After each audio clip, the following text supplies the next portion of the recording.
Halo, selamat pagi semua. Salam cinta, salam cerdas. Kembali lagi bersama Ibu Nengsi dalam pembelajaran IPA kelas 9. Semoga kalian semua dalam kondisi yang sehat dan dapat mengikuti pembelajaran hari ini dengan baik. Pada pertemuan sebelumnya kita telah membahas tentang reproduksi aseksual pada tumbuhan Angiospermae. Maka hari ini kita akan membahas tentang reproduksi seksual tumbuhan Angiospermae. Perhatikan bunga pada tanaman mangga, rambutan, dan jambu berikut ini.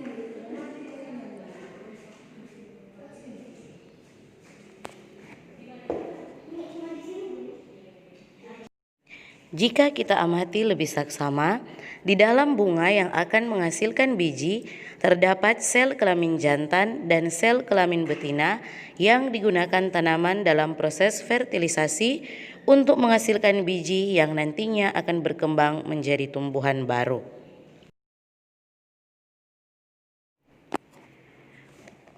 Proses ini merupakan proses reproduksi dengan melibatkan sel kelamin pada tanaman tersebut, yang dinamakan reproduksi seksual tumbuhan.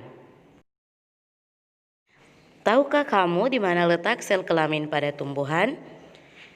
Perhatikan struktur bunga berikut ini.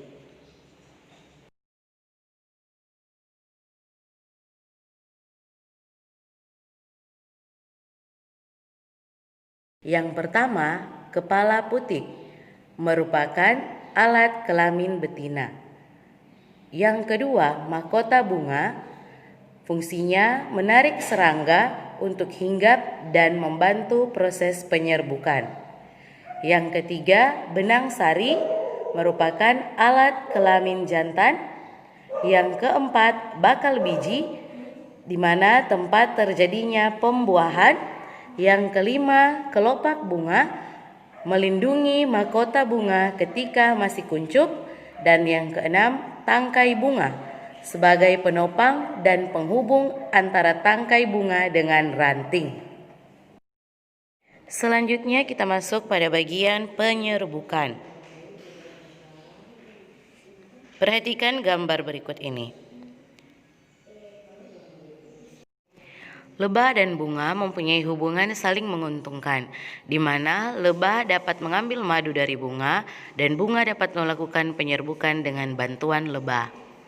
Saat lebah hinggap pada bunga untuk mengambil madu, serbuk sari melekat pada kaki lebah. Dan ketika lebah berpindah, serbuk sari dapat melekat pada kepala putik. Proses menempelnya serbuk sari ke kepala putik disebut penyerbukan. Berbagai macam penyerbukan. Yang pertama, penyerbukan berdasarkan angin atau anemogami. Contohnya pada tanaman padi. Tanaman dengan bunga yang berukuran kecil, jumlah bunga banyak dan ringan, serta tidak menghasilkan nektar atau bau merupakan ciri tanaman yang penyerbukannya dibantu oleh angin.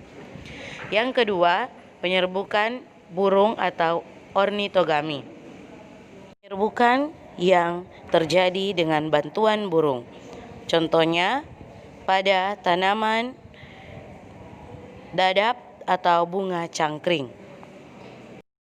Yang ketiga, penyerbukan berdasarkan bantuan kelelawar atau kiropterogami.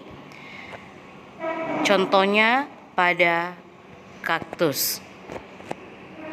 Kemudian yang keempat, penyerbukan dengan bantuan manusia. Kita masuk pada pembuahan atau fertilisasi. Setelah proses penyerbukan selesai atau setelah serbuk sari menempel dengan sempurna pada kepala putik, maka serbuk sari akan menyerap air yang ada pada tumbuhan dan berkecambah membentuk bulu serbuk sari. Setelah bulir serbuk sari membentuk bulu serbuk sari, melalui tangkai putik, bulu serbuk sari bergerak menuju ke bakal buah. Inti sel di dalam bulu serbuk sari akan membelah menjadi dua. Dua inti sel generatif tersebut akan berkembang menjadi dua inti sel sperma. Satu inti vegetatif di dalam serbuk sari berperan menjadi penuntun gerak tumbuh bulu serbuk sari ke bakal biji. Satu inti sel sperma membuahi inti sel telur membentuk sigot, dan satu inti sel sperma yang lain membuahi inti kandung lembaga sekunder membentuk endosperma atau cadangan makanan. Proses pembuahan dua kali ini disebut dengan pembuahan ganda. Penyebaran biji. Pernahkah kamu menemukan tumbuhan dari lingkungan sekitarmu yang tumbuh berada jauh dari tempat induknya?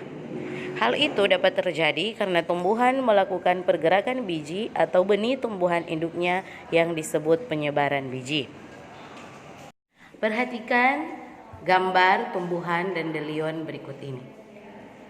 Tumbuhan ini merupakan salah satu contoh tumbuhan yang melakukan penyebaran biji. Demikian pembelajaran kita hari ini. Tetap semangat dan selalu menjaga kesehatan. Jangan lupa melakukan literasi mandiri di rumah. Salam cinta, salam cerdas.